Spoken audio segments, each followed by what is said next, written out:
Veľmi nedávno, na začiatku novembra, v Košiciach chladnokrvne zabil policajt bezdomovca, ktorý ukradol fľašu alkoholu za 7 eur. Prečo sme tak strašne náchylní neznášať kadejakých špinavých, zlých bezdomovcov, čo ukradnú niečo za 5 korún, za 7 eur? Nedokážeme to zniesť správne, potrestá si, zaslúži si, aby dostal potrestané. Ale prečo na druhej strane, keď vidíme faktúry za 51 alebo 65 tisíc eur, na ktorých sú brutálne prehnané, neprimerané položky vyúčtované, ktoré sú mimoriadne ďaleko od 5 alebo 7 eur, sa normálne brátame a rozprávame medzi sebou. A dokonca sa postavíme za to, že asi to bolo naozaj oprávnené, že je to všetko v poriadku, veď poďme spolu všetci ďalej. Prečo sme takí náchylní na 5-eurové krádeže a prečo takto pozeráme na pochybné položky vo faktúrach? Prečo, keď vidíme tu, aké je rozloženie konferencie, že bez problémov sa všetko vyhráva 20:9, prečo bolo nutné včera zakázať mi ubytovať sa v hoteli a zavolať na mňa políciu? Veď to je jednoznačné, bolo to treba? Ja vám poviem prečo.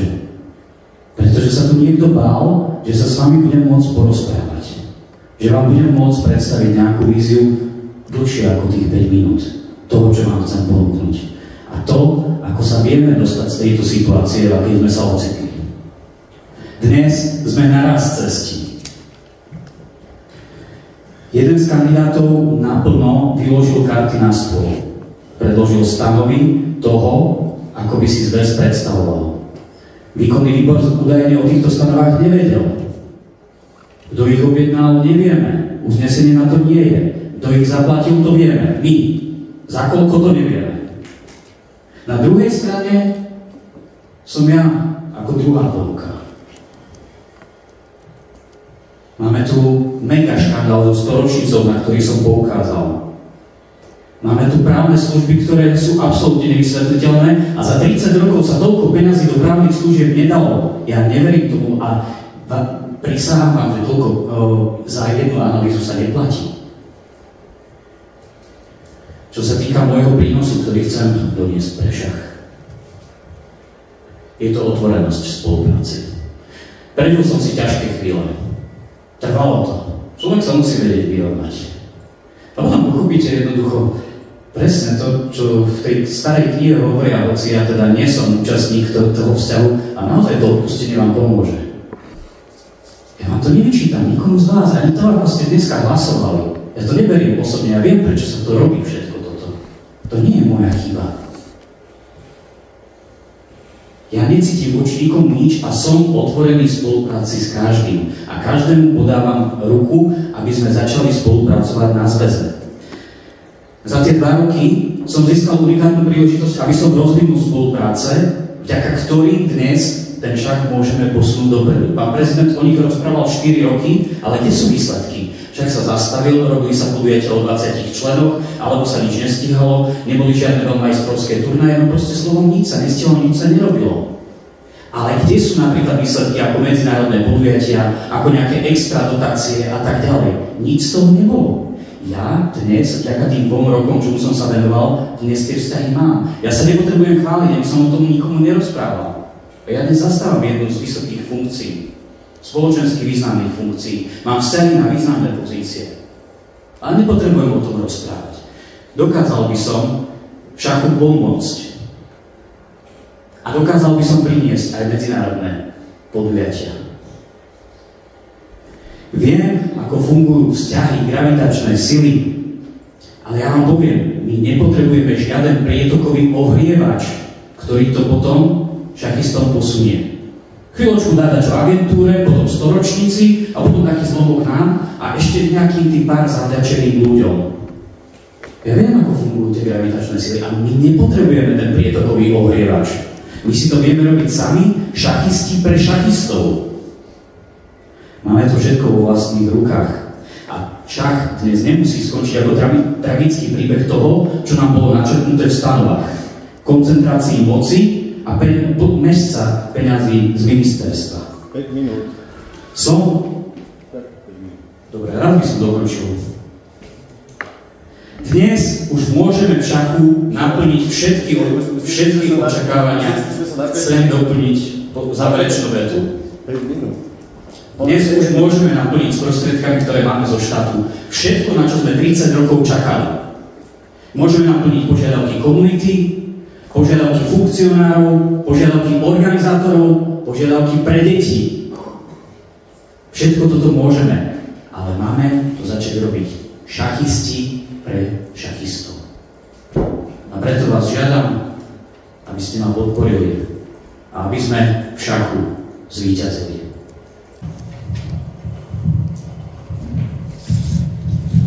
Aj určite najčastaj, ja neviem, robiť takéto patetické prejavy. Ani nemám často trénovať. V podstate aj v tej správe som načrtol nejakú predstavu do tej budúcnosti. Som sa s vami stretával, niekde som aj obcestoval, bol som za ľuďmi, rozprával som sa s nimi.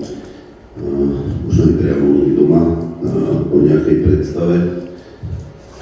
Čo by som chcel ja urobiť inak než doteraz, je to, že chcel by som, aby ten tým bol široký, aby každý tam mal svoju úlohu a ja som sa mohol venovať tej časti, ktorú viem najlepšie a takto by to robili aj ostatní, že by mali tú svoju časť, ktorú vedia najlepšie.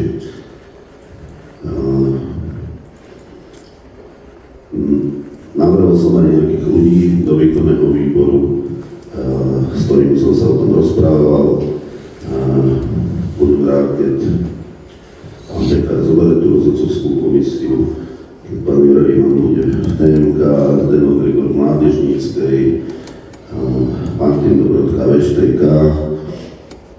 Vlastne tú spoluprácu, ktorú sme naviazali aj na mládežníckej úrovni, aj kde máme šéf-trenéra Sergia Bereziuka. Takisto mám prislúbené pokračovanie spolupráce so Sergiom Ofosianom ako hlavným trénerom mužskej reprezentácie a Igora Štola v ženskej reprezentácii.